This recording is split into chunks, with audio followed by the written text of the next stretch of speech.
अस्सलाम वालेकुम, मैं हूं डॉक्टर सईद शेख, फ़िज़ियोथेरेपिस्ट। इस उम्मीद के साथ कि आप सब खैर खैरियत से होंगे। आज का मेरा जो टॉपिक है वो है शोल्डर पेन।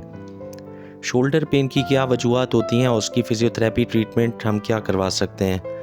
वीडियो को एंड तक देखिएगा और समझने की कोशिश कीजिएगा कि क्या वजूहत होती हैं कि ये शोल्डर में पेन होता है। शोल्डर अगर आपके कंधे में दर्द है, मूवमेंट लिमिटेड है या इंजरी हो चुकी है तो ये एक्सरसाइजेज़ आपके लिए बहुत फ़ायदेमंद हो सकती हैं। आज हम जानेंगे कि कॉजेज़, ट्रीटमेंट और बेस्ट फिजियोथेरेपी एक्सरसाइज जो आप घर पर कर सकते हैं वो कौन-कौन सी हैं। कॉजेज़ क्या हो सकती हैं इसमें? फ्रोज़न शोल्डर, जिसको हम मेडिकल टर्म्स में कहते हैं एडेसिव कैप्सुलाइटिस, जहाँ पर आइटिस वर्ड आता है इसका मतलब होता है कि इन्फ्लेमेशन। इसमें रोटेटर कफ इंजरी भी हो सकती है, शोल्डर इम्पीचमेंट सिंड्रोम भी हो सकता है, आर्थराइटिस, पोस्चरल इश्यूज़ जिसमें झुक कर चलना या काम करने की वजह से अक्सर ये पेन डेवलप हो जाता है। शोल्डर के आप डिफरेंट तरीके के टेस्ट कर परफॉर्म करेंगे, जिसके बाद फिर आपको मालूम होगा कि आया कि ये फ्रोज़न शोल्डर है, रोटेटर कफ इंजरी है, शोल्डर इम्पीचमेंट सिंड्रोम है या आर्थराइटिस की वजह से पेन हो रहा है या पोस्चरल सिंड्रोम है। इसमें आप नी टेस्ट कर सकते हैं, हॉकिन कैनेडी टेस्ट परफॉर्म कर सकते हैं, एप्ले क्रंच टेस्ट परफॉर्म कर सकते हैं, जिसके बाद फिर आपको मालूम होगा कि किस तरह का ये पेन है।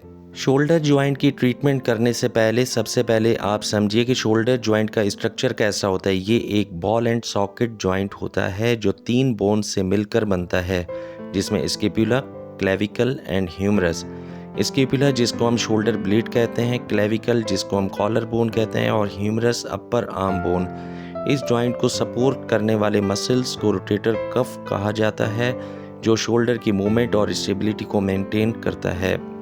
सबसे पहले मैंने पेशेंट को टेंस और हीटिंग पैड अप्लाई किया 20 मिनट्स के लिए, ताकि इनका पेन रिलीफ हो सके। उसके बाद फिर मैं इनको एक्सरसाइजेस करवाऊंगा, जिससे और इंशाल्लाह इनकी शोल्डर की स्टेबिलिटी बेहतर से बेहतर हो सकेगी।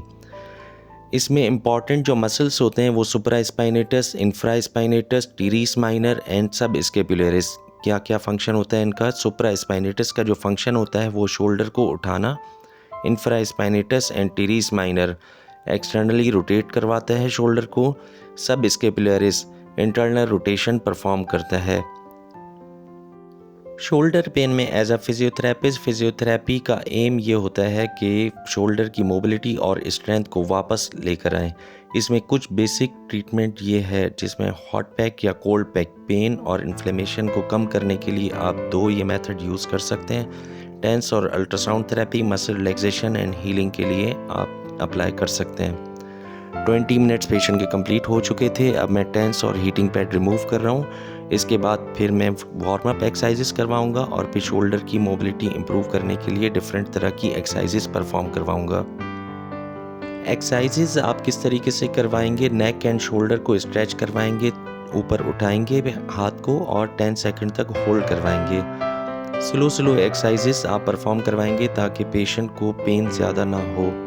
इसी तरीके से आप शोल्डर को सबसे पहले क्लॉकवाइज 10 टाइम्स आप मूव करवाएंगे, उसके बाद फिर एंटी क्लॉकवाइज 10 टाइम मूव करवाएंगे।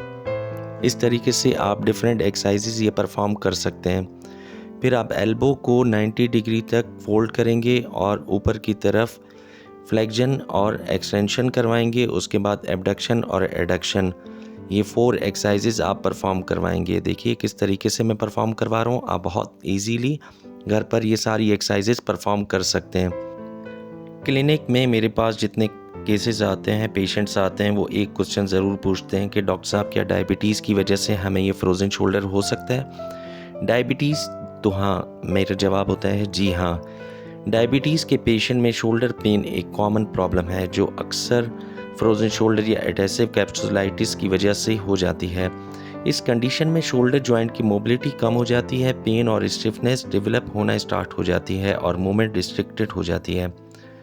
डायबिटीज़ और शोल्डर पेन का आपस में क्या ताल्लुक है? डायबिटीज़ होने की वजह से बॉडी में हाई ब्लड शुगर रहने की वजह से कनेक्टिव टिश्यूज़ ज़्यादा हार्ड हो जाते हैं, जिससे शोल्डर जॉइंट की फ्लेक्सिबिलिटी और लुब्रिकेशन कम हो जाती है।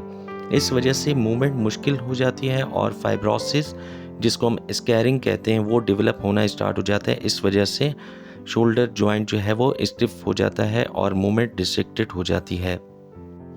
डायबिटीज़ के पेशेंट में 5 टाइम्स ज़्यादा चांसेस हो जाते हैं इस कंडीशन के शोल्डर जॉइंट के कैप्सूल में सूजन और स्टिफनेस आती है जो पेनफुल और रिस्ट्रिक्टेड मूवमेंट का सबब बन जाती है। डायबिटीज़ में डिफरेंट कंडीशन हो सकती हैं। फ्रोजन शोल्डर भी हो सकता है, रोटेटर कफ टेंडिनोपैथी जिसको हम कहते हैं हाई ब्लड शुगर की वजह से टेंडन डीजनरेशन का शिकार हो जाता है। इस वजह से रोटेटर कफ मसल वीक या इंजर्ड हो सकते हैं। तीसरी जो कंडीशन होती है इसको हम कहते हैं डायबिटिक न्यूरोपैथी। इसमें नर्व डैमेज की वजह से शोल्डर में बर्निंग सेंसेशन या नमनेस हो सकती है। चौथी जो कंडीशन होती है इन्फ्लेमेशन या पुअर हीलिंग। डायबिटीज़ से इन्फ्लेमेशन इंक्रीज होती है और इंजरीज रिकवर होने में ज़्यादा टाइम लग जाता है। ये मूवमेंट आप देख सकते हैं, मैं थेराबैंड के थ्रू ये मूवमेंट सारी करवा रहा हूँ। शोल्डर की मोबिलिटी इम्प्रूव होती है इससे। इसके बाद फिर मैं इनको पेंडुलम एक्सरसाइजेस करवाऊँगा, cross body stretch, towel stretch, different तरह की मोबिलिटी आप करवा सकते हैं जिससे शोल्डर पेन को कम करने में काफ़ी मदद मिलती है। थेराबैंड बहुत इजीली मार्केट में अवेलेबल होता है, आप इसको घर में परचेज करके और ख़ुद से ये सारी एक्सरसाइजेस कर सकते हैं। इसके बाद फिर मैंने 1 kg का डंबल यूज़ किया ताकि पेशेंट की स्ट्रेंथ मैं डेवलप करवा सकूं।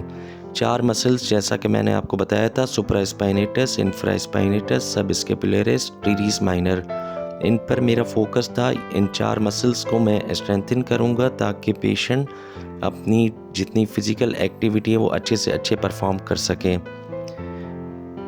इसके बाद फिर आप वॉल क्लाइंबिंग एक्सरसाइजेस खुद से कर सकते हैं। अगर आपको शोल्डर पेन है तो इस तरीके से आप फिंगर्स को अपवर्ड मूव करेंगे, दैन फिर डाउनवर्ड मूव करेंगे। इससे शोल्डर मोबिलिटी काफ़ी इम्प्रूव होती है।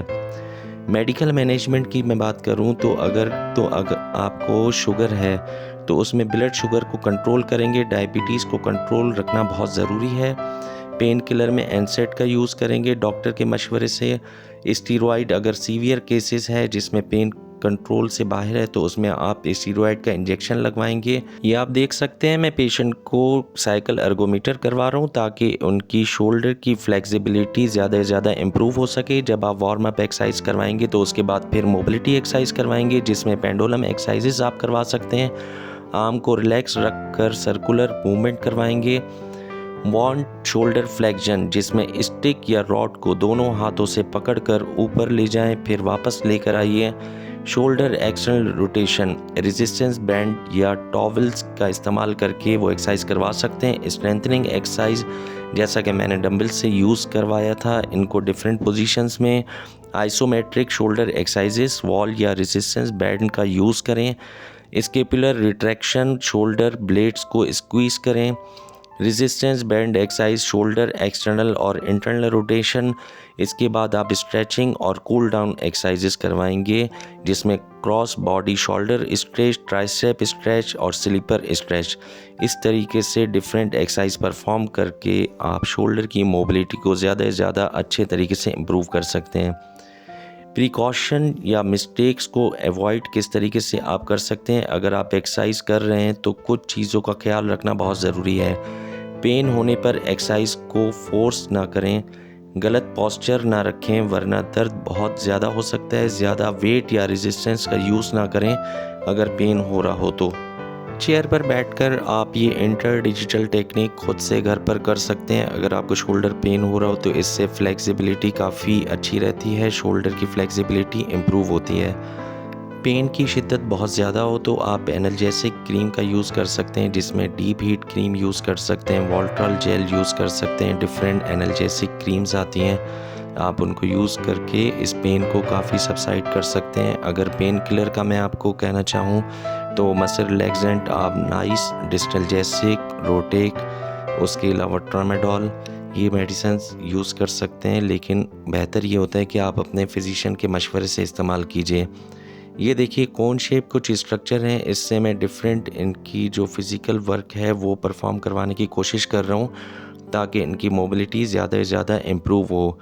पेशेंट की कंप्लीट ट्रीटमेंट होने के बाद जब मैंने पेशेंट से पूछा कि अब आपकी तकलीफ़ में कुछ फ़र्क आया है, फ़ायदा आया है, तो उन्होंने कहा कि जी डॉक्टर साहब मेरी रेंज काफ़ी इम्प्रूव हुई है और मुझे पेन में काफ़ी रिलीफ मिला है।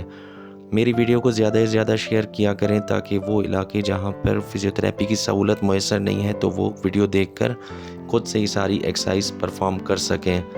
बहुत बहुत शुक्रिया आप सब लोग का। मेरे चैनल को लाइक करें, शेयर करें, सब्सक्राइब करें। अल्लाह हाफ़िज़।